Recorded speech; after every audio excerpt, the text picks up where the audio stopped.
Hello, my name is Don Michael Linz, birthday 897272 is my number. I live in Monterey, California on the West Coast.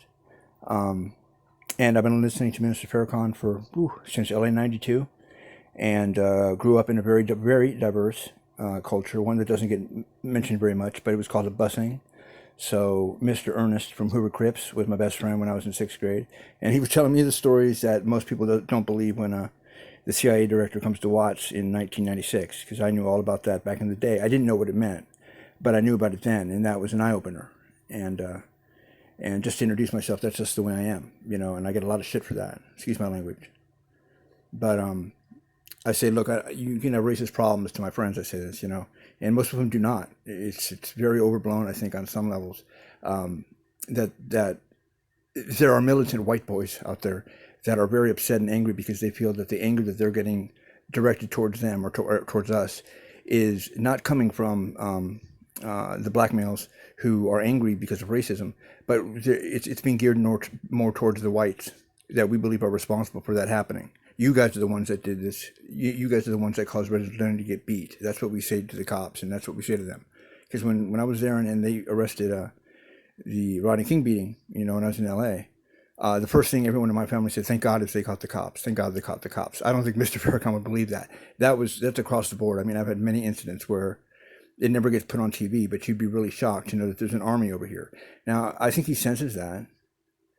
And that's connected to my deep philosophical, question to see what his opinion was. I doubt he would answer me back, and I may get this answer anyways, or just speculate. But at the very least, I would want him to know that someone kind of knew about this. And it's not a great thing, but it's not a bad thing at all, because it kind of backs up a little bit what I was saying, where everyone else is telling me, you don't understand what's going to happen if you're supporting Farrakhan and blah, blah, blah. I said, I'm all about the truth. And the truth thing is the one thing that got me on to listening to the minister. I mean, I could recite many of his speeches, because that's the other spooky part about it. I'm not trying to freak him out, but I often find myself saying things and then almost word for word or phrase for phrase or theme by theme. He says the same thing the next day. So we're like on the same radio station, if that makes sense, picking up our information. And that's when, I'm not some psychic spiritual guy. Actually, I consider myself an archangel, but that's between us. But it was Elijah Muhammad identified himself to me, and Clarence 13X identified himself to me, made it very clear to me that the 5%er thing was happening with me, and et cetera, et cetera. And that was quite astounding. That was one of those metaphysical deep moments. Now, I'm Caucasian. I know people would say, well, what's going on? Yeah, but I've never felt that way. I spoke Spanish before English. Inner city kids bust in. I've just never been that way, ever.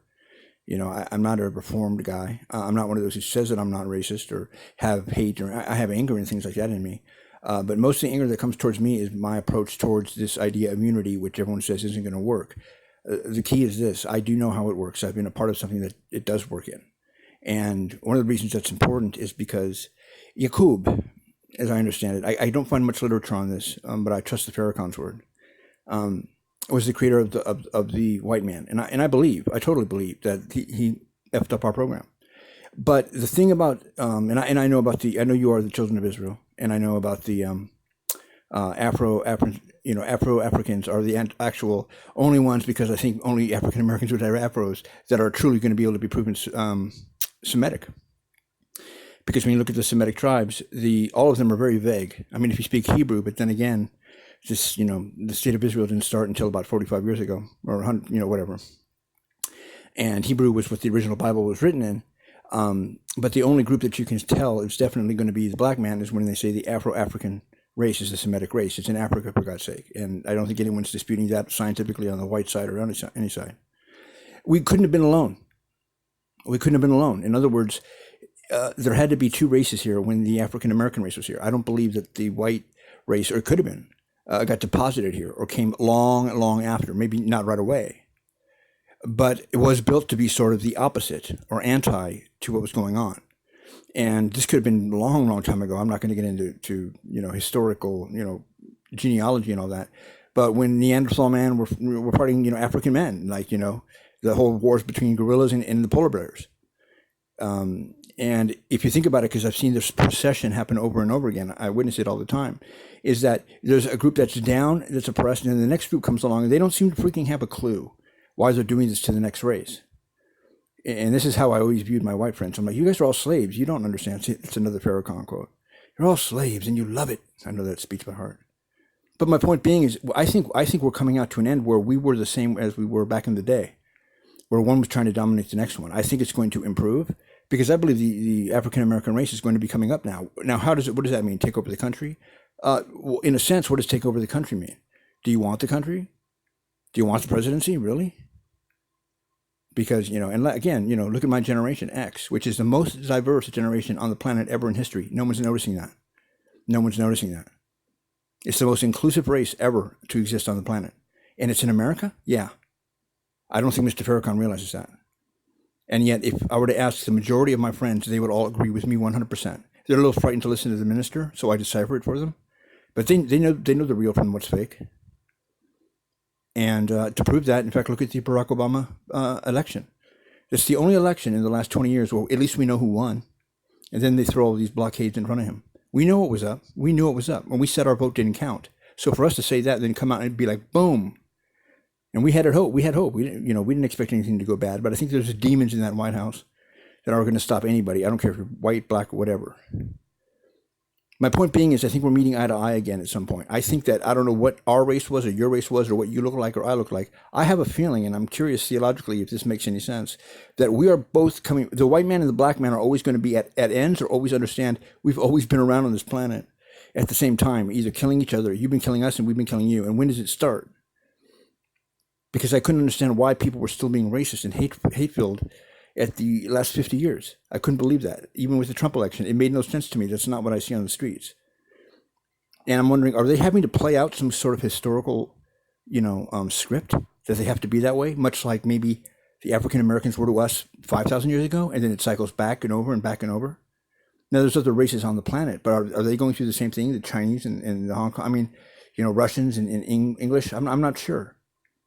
But I have this feeling that this idea of unity, and it really got to me because it was 8 months ago. I said, I guarantee you that the Catholic is going to make an outstretch towards. I was raised Catholic, but I'm not militant or anything.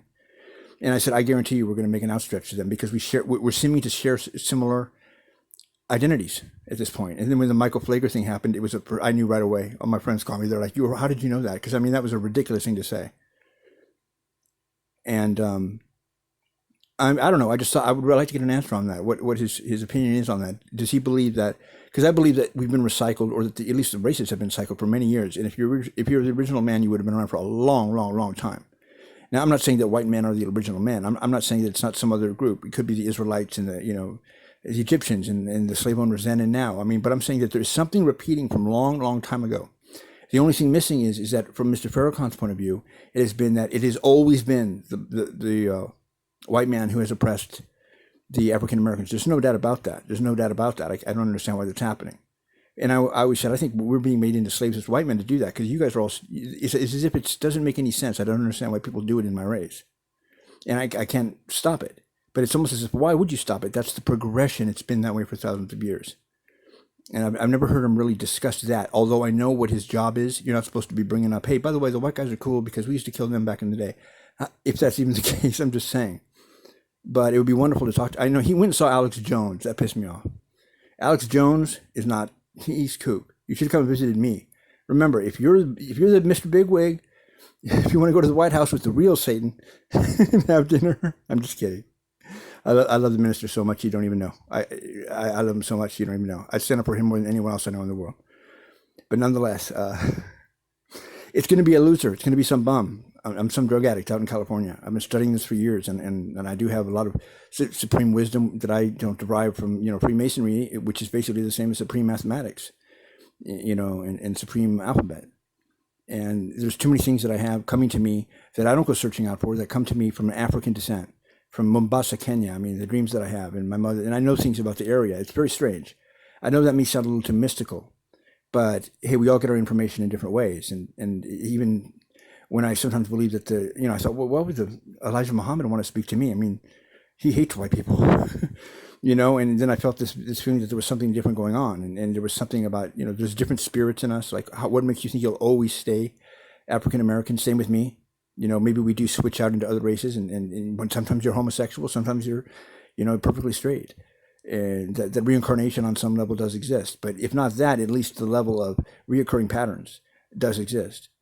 And I remember the Elijah Muhammad said, "You should call Mr. Farrakhan and tell him, did you not expect me to come back?" I said, "I'm not going to do that."